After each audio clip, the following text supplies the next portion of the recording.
Hey everyone, I'm Hannah. I bet there are others out there who felt the same as me. The feeling of being hated by your own parents, feeling unwanted and unloved, it's something nobody should ever have to deal with. But today I'm going to share my story with you. It's going to take a while, so bear with me. I'm the second kid in my family, with my brother Trip being 4 years older. We lived the suburban dream, happy family, mom, Karen, and dad, Curtis, just me, Trip, and the picket fence.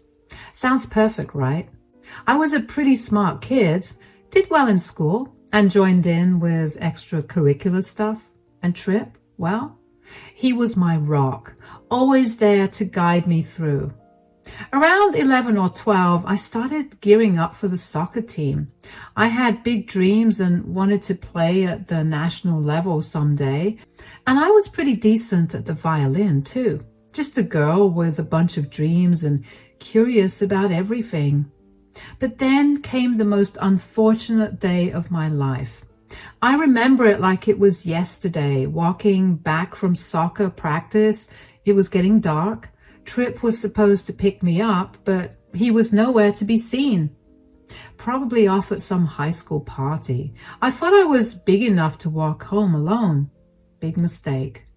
It was then, boom, the accident. It involved a drunk driver, blood, screams, and chaos. The next thing I know, I'm waking up in the hospital surrounded by doctors and beeping machines.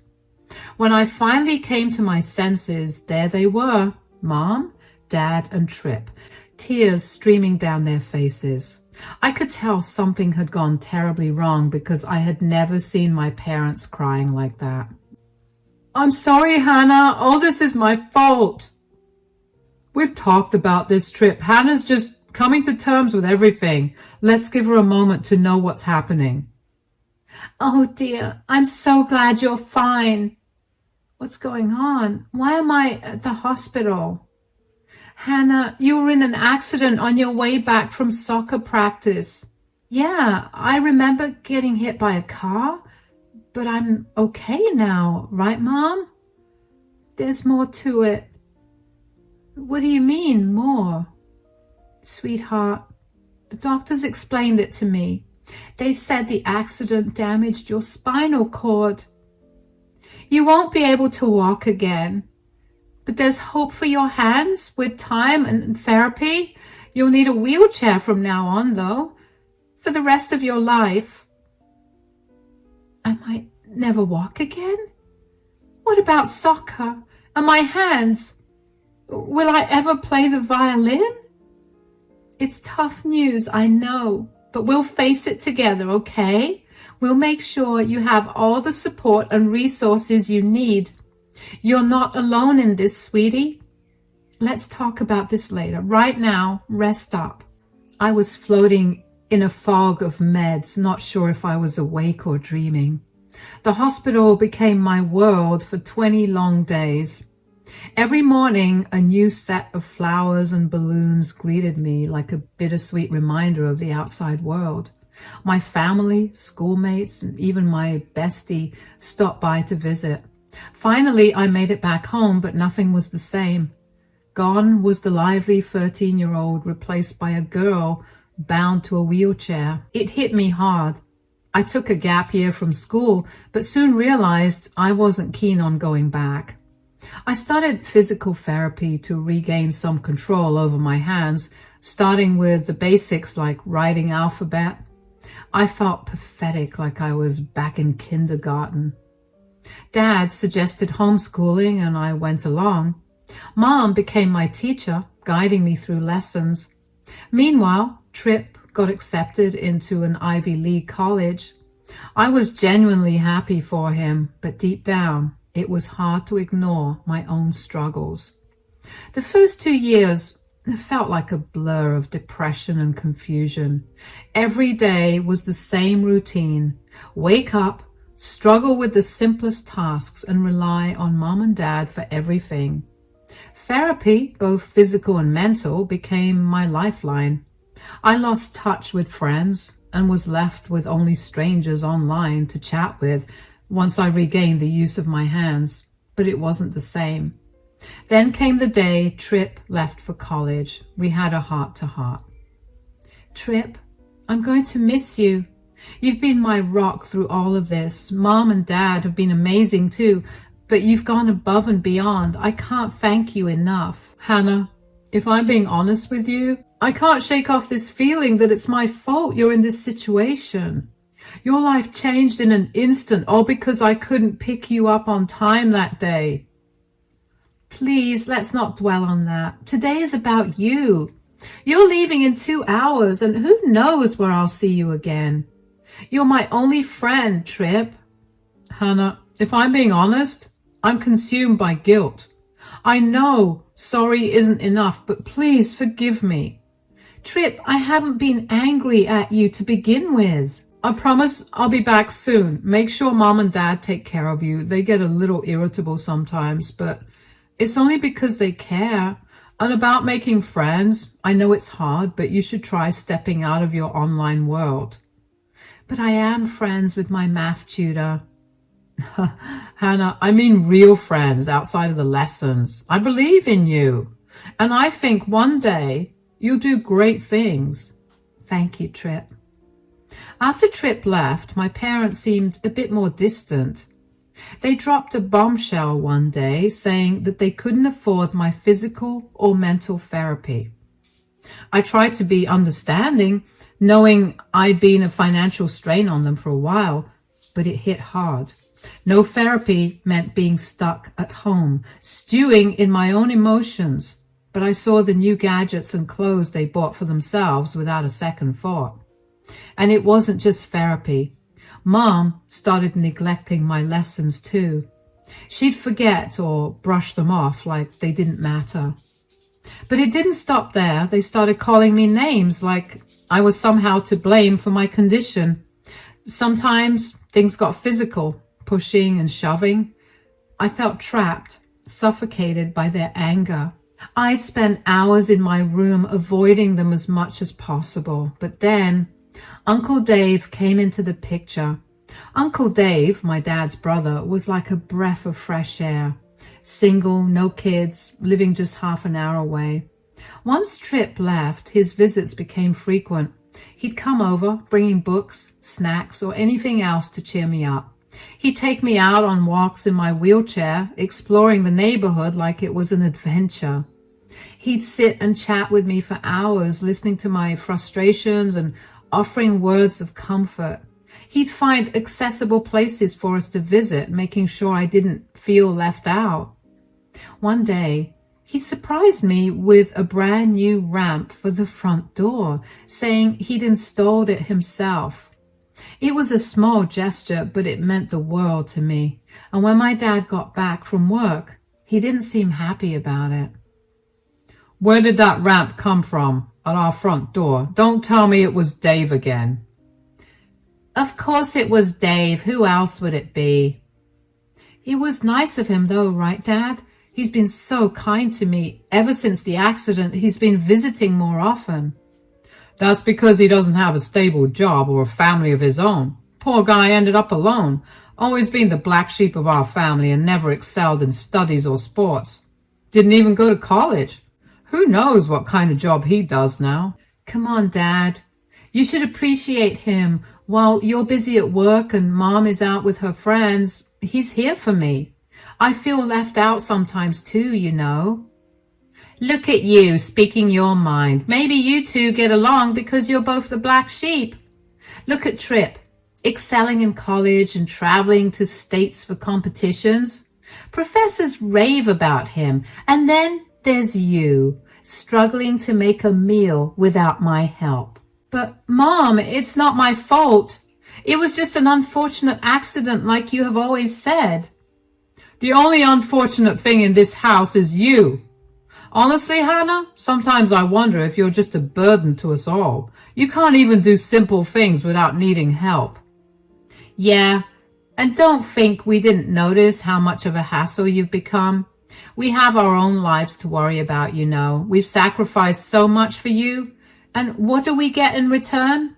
Nothing but headaches and heartaches. I know. I have been a burden to you guys. I'll try to do better. I'm really sorry.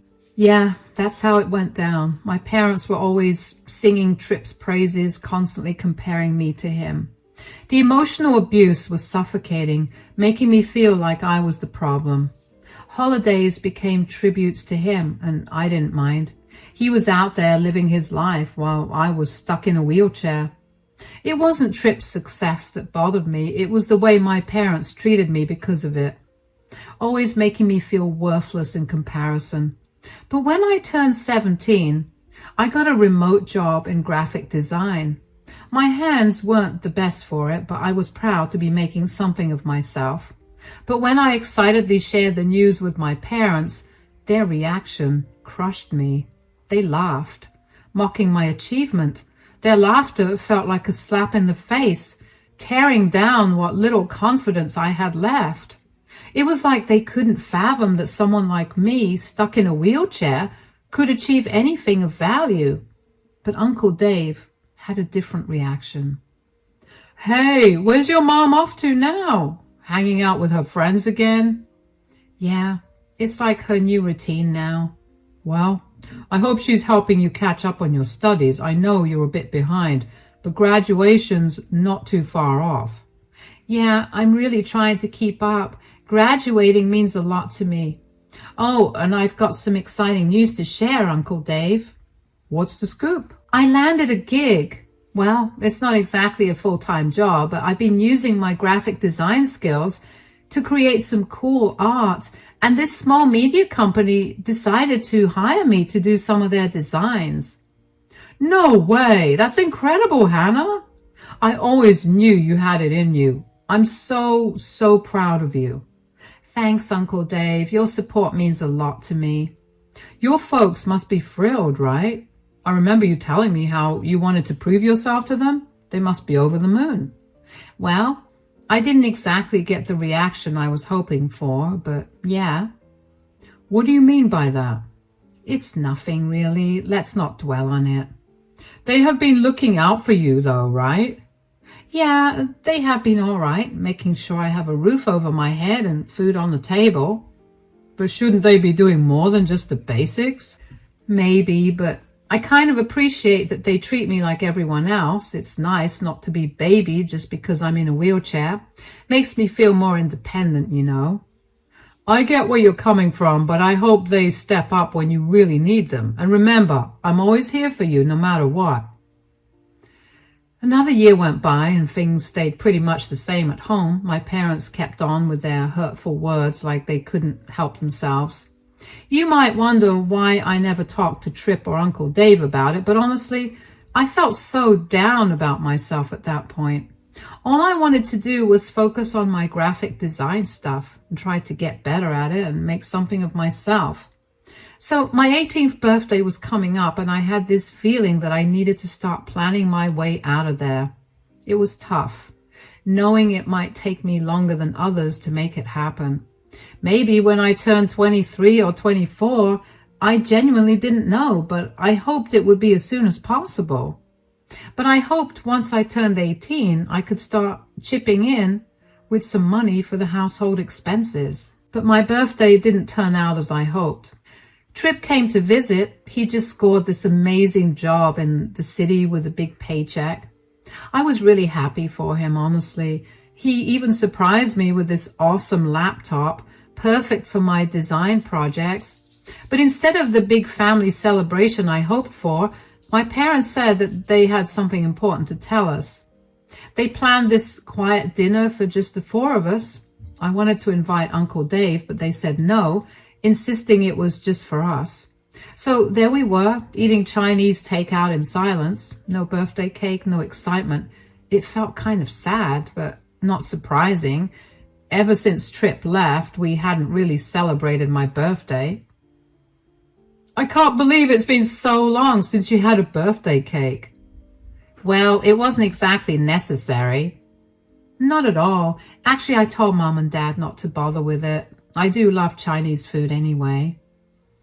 Let's change the subject. What about your girlfriend, Trip? Shelby, right? Why didn't you bring her along? She was busy setting up our apartment and had some interviews. We want you to know how proud we are of you, Trip. Landing a job at such a big company isn't easy. Thanks, Mom.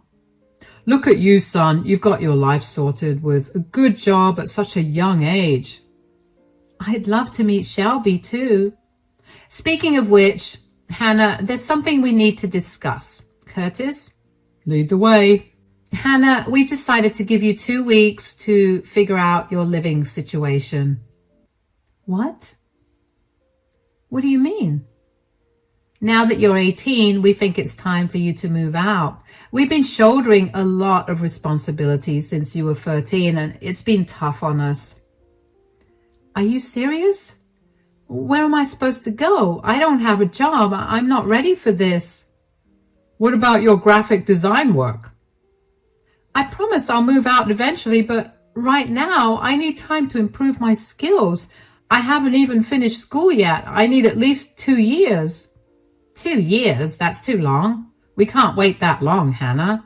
2 weeks and that's final. Mom, Dad, have you thought about where Hannah will go? We have plenty of space here and everything is set up for her convenience. That's exactly the problem. If we make everything too easy for her, she'll never leave us alone. We need to take a stand, especially now that she's 18. Trip, are you hearing this? Where am I supposed to go in just 2 weeks? You'll figure it out. You don't have a choice. Later that night, I had a chat with Trip. He reassured me, saying maybe Mom and Dad were just overreacting and didn't mean it. The next day, Trip left, and we didn't bring it up again. However, 1 week after my birthday, Dad asked if I had thought of anything. I was taken aback, not realizing he was serious. Mom confirmed that they were, and feeling overwhelmed, I called Trip, hoping for guidance and a solution. Hey, Trip, can we talk for a bit? Yeah, sure. What's on your mind? Remember what Mom and Dad said about me finding my own place? They're serious about it. Dad even checked if I started looking. But Trip, I'm broke. How am I supposed to live alone? I'm just 18. And with my condition, it's not easy. I need some time to figure things out. Oh, I didn't realize they meant it that way. Yeah, they're pretty set on it. Trip, I know it's a big ask, but could I crash at your place for a while? Hannah, I'm not sure if that's the best idea. You know, Shelby's here and... Right, I get it. It was wrong of me to even suggest it. But if it's not too much trouble, could you help me out with some money for a couple of months for rent? I'll handle everything else. I wish I could, Hannah, but it's not practical. Living alone is tough, especially in your situation. Right now, we're tight on money. Shelby's still looking for a job, and we need all the cash we can get. Trip, I'm really scared. Just a little allowance, I promise. I haven't even started working yet, and you're asking me to set aside an allowance for you? Look, I know your situation stinks, but it is what it is. I'm sorry. I can't help you. I'm moving on from that phase of my life. I'm with Shelby now, and I have my own job. I can't look after my little sister forever, you know. Maybe Mom and Dad are right. You are 18 now. How long can you stay with them? They have been taking care of you since you were 13, covering all your bills. Maybe they deserve a break from all of this. Don't call here again. So, Trip, my own brother, just hung up on me. I couldn't believe it. But when I came to think of it, he had always been like that, you know. He had this way with words, making you feel like he had your back. But when it really counted, he was nowhere to be found. It hurts, I won't lie. Then came Monday, and I woke up to find all my stuff packed. Dad told me I had an hour to call a taxi and leave. Panic set in. Where was I supposed to go? I thought about Uncle Dave, but after all the stuff Mom, Dad, and Trip had said about me being a burden, I didn't want to impose on him.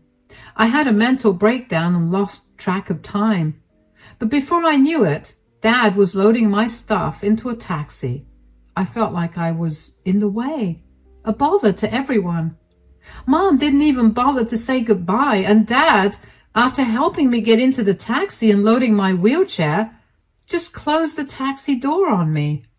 Off I went, feeling like I was being cast aside by my own family. But you know what?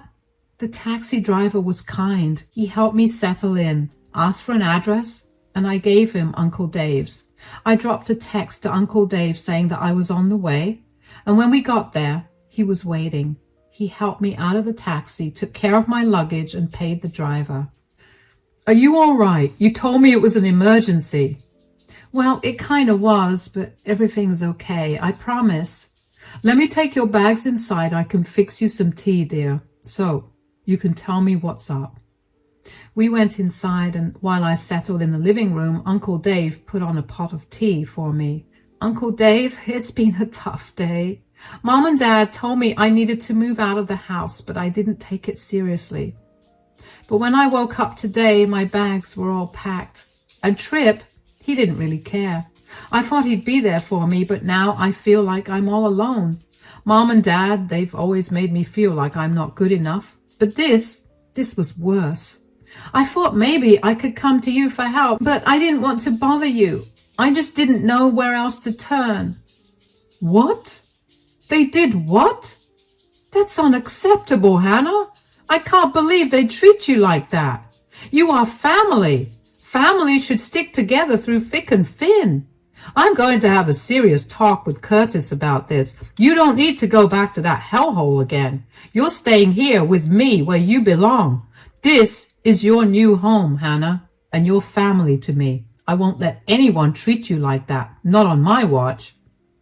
But Uncle Dave, I don't want to be a burden. You are not a burden, Hannah. You're my niece, and I'll do whatever it takes to make sure you're safe and happy. You deserve so much better than how they've treated you. From now on, you're staying here with me. Thank you, Uncle Dave. I don't know what I'd do without you. You don't have to worry about that, kiddo. I have lived with Uncle Dave for 8 years. When I first moved in with him, it was hard to adjust, but Uncle Dave made it feel like home. He was like a father to me during those years. Uncle Dave always helped me with my studies. Sometimes he stayed up late with me, making sure I understood my homework or studied for tests. He even turned our garage into an art space for me because he knew I loved drawing and painting. When I graduated from high school, Uncle Dave threw a big party for me. It was a happy time with all his friends there to celebrate. After high school, I wasn't sure what I wanted to do next. Uncle Dave never rushed me into making a decision. Instead, he encouraged me to explore my interests. And that's when I found online graphic design courses. Uncle Dave helped me enroll and even paid for the expensive tuition. But amidst all of this, I couldn't help but wonder about my parents. They didn't even try to reach out to me. Uncle Dave had spoken to my dad once, but it seemed like they had washed their hands off me. Trip had sent a text here and there, but once he knew I was with Uncle Dave, the communication dwindled to nothing. Seeing their happy family photos online during the holidays only added to the ache in my chest. It felt like I had been forgotten, like I didn't matter anymore. Birthdays came and went without a word from them. It was a bitter pill to swallow, but I had to accept it. Meanwhile, I poured my energy into my online program, emerging with certificates and a diploma. 5 years passed with no contact from my parents, and then one day, out of the blue, my phone rang, and it was Trip. Trip, I didn't expect to hear from you. Hey, Hannah, it's been a while. How you doing? Is Uncle Dave treating you well? Trip, seriously? What's with the sudden concern? You never really cared before. Remember when I needed help the most? You turned your back on me. You've always been distant. Come on, Hannah, that's not fair. So, what have you been up to lately? I'm curious about your life there. It must be boring, right? Actually, no. I've got a lot going on. I've completed some online certifications and I'm doing what I love, which is designing. I've even gotten into art. Uncle Dave even built a workshop for me in his garage. Oh, designing. That's not a real job, but still, it doesn't sound too bad for a disabled person like you. What do you mean? What I mean is, look at yourself, Hannah. You're 23 and still living with Uncle Dave. That's pathetic. First, you were leeching off of us, and now him? Don't you have a purpose in life? Of course I do, but What's your excuse this time? You're just floating through life, Hannah? And oh, by the way, I'm engaged. You must have seen it all over social media, haven't you? Like a crazy stalker. Shelby and I are tying the knot soon. And sorry, but you're not invited. Can't risk having Shelby's family meet you. Embarrassing, you know. Trip, I can't believe you're saying all this. I didn't think you saw me like that. It is what it is.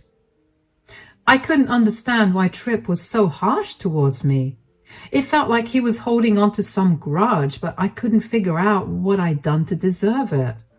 And then, not inviting me to his wedding? That was a real blow. It shattered the little hope I held on to that maybe, just maybe, my family would want me back someday. So I made a decision. I deleted all my social media accounts. It was time to let go and focus on building a life for myself. I confided in Uncle Dave about everything, and he supported my decision. I started searching for jobs and projects I could work on from home, diving into freelancing. Surprisingly, I began making good money. It felt empowering to see myself succeed, to build something real. As I worked on various projects, I began to establish a strong profile for myself in the graphic design world. One project led me to collaborate with Caleb, another graphic designer, and he would come over to Uncle Dave's place and we'd sit together working side by side. But it wasn't all work with Caleb. He brought a lightness to my life that I hadn't known before. Sometimes after a long day of designing, Caleb would suggest we go out for a walk. He'd push me in my wheelchair and we'd stroll, talking and laughing, eating ice cream. I always carried this fear deep inside me, a fear that no one would ever truly love me for who I am beyond my disability. Caleb became my first love.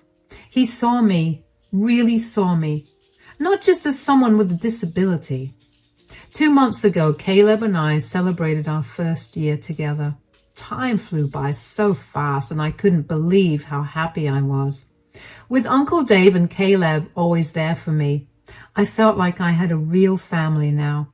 I kind of forgot about my old life because this one was so much better. Caleb asked me to move in with him, which was a big deal. He said he'd make changes to his place so I'd be comfortable. It felt exciting, but also a bit scary.